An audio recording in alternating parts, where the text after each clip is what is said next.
21 octobre 2023. Les aigles se rassemblent.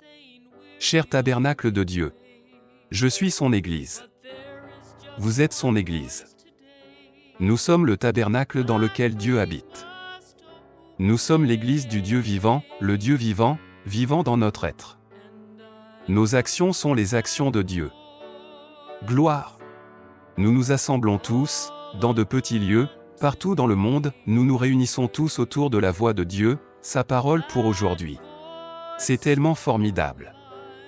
Pas d'attache à quoi que ce soit, seulement à Jésus-Christ et à sa parole. C'est tout, point final. Nous sommes assis ensemble dans les lieux célestes et amenés à la perfection par la voix même de Dieu. Nous allons jusqu'au bout. Nous allons tous dans la terre promise. Chacun de nous. Que vous soyez une ménagère, une petite bonne, une femme âgée, un homme âgé, un jeune homme, qui que vous soyez, nous y allons tous.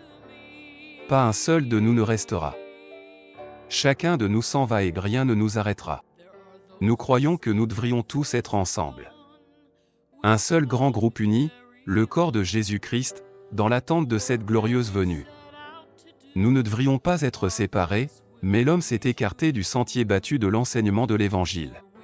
Il doit y avoir un moyen de montrer de façon très nette ce qui est vrai et ce qui est faux. Et le seul moyen d'y arriver, c'est de ne mettre aucune interprétation à la parole, la lire telle qu'elle, tout simplement, et la croire telle qu'elle. Chaque homme Y met sa propre interprétation, ce qui lui fait dire quelque chose d'autre. Il n'y a qu'une seule voix DEDIEU pour l'épouse. Appuyez sur lecture. Je le dis sur cette bande, et pour cet auditoire. Je dis ceci sous l'inspiration du Saint-Esprit. Que celui qui est pour l'Éternel se soumette à cette parole. La parole pour notre jour a une voix. Notre prophète est cette voix. Cette voix est la parole vivante pour notre jour.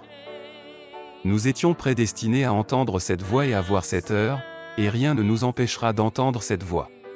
Notre foi voit cela et choisit de l'écouter, sans se soucier de ce que qui que ce soit peut dire. Nous n'abaissons pas notre vision pour regarder dans une autre direction.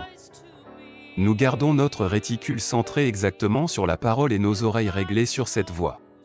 Nous étant consacrés à toi, Seigneur, de nos cœurs à tes oreilles, voici notre prière sincère.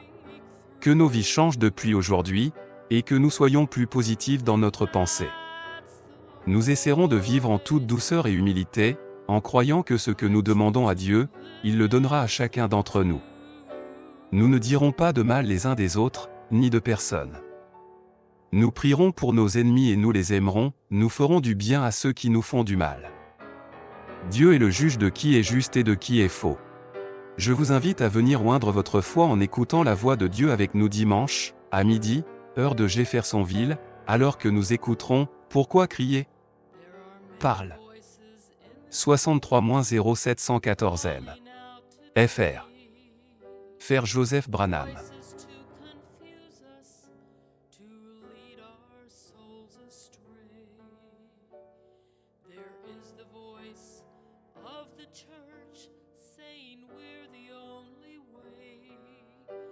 But there is just